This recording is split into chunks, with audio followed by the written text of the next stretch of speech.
God began to challenge me with his love for our enemies. And he said this, he's like, Dan, ask me what I think about this man.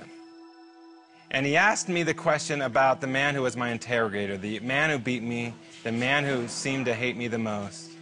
And it was a few days into it that I finally asked God, okay, yeah, what do you think of this man? And at that moment, yeah, my heart opened up and I began to see God's love for this man. How he loved him from the beginning, how he made him, how he loved his family. And I'll never forget the last day I saw him. I remember on this day thinking, oh my gosh, what's he going to do today? And at that moment, I remember looking at him and I said this. I said, sir, if I'm going to see you the rest of my life, every day, why don't we become friends? He's like, no, that's impossible. And I said, sir, you can start by telling me your name. And I stuck out my hand to him and I said, sir, let's be friends.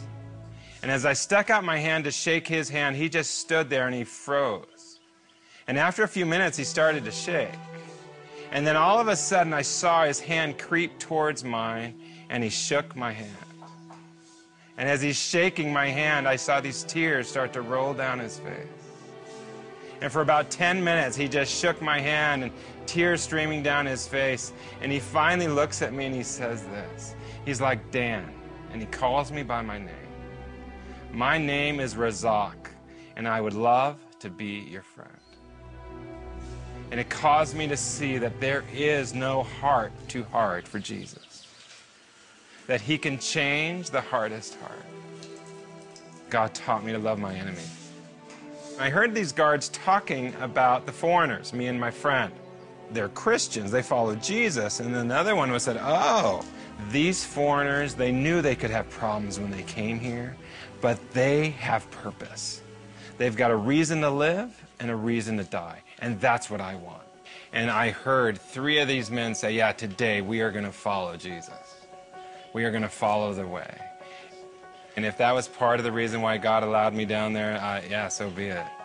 And just like, yeah, those guards in prison, I long for people to know today how good Jesus is, that he can rescue us in the midst of pain, in the midst of our shame, our brokenness. He wants to meet us, and that he is good no matter what we're going through, and that he loves us. I found out indirectly that I was under 2 death sentences, one for being a missionary, one for being a spy. And again, in that prison, I heard executions, yeah, quite regularly. And it was my moment in a courtroom.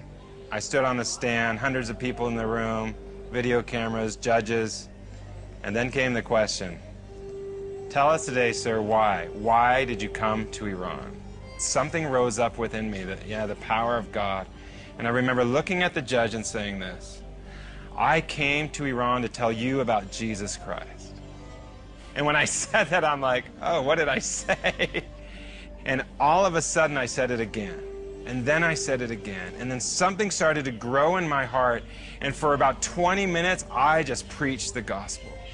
And I told everyone in that courtroom, and I told everyone who could hear me, all about who Jesus is, all about how much he loved them. All of a sudden, I realized something. I am free. I am free. So what if they kill me? My life is bought by the blood of Jesus. My home is in heaven, and no one can take that away. And I realized that in the midst of death itself, God gave me the grace to stand up and speak the truth. And in doing so, it brought freedom in my heart, knowing that this life isn't it. There is more. And I'm going home one day, and no one can take that away.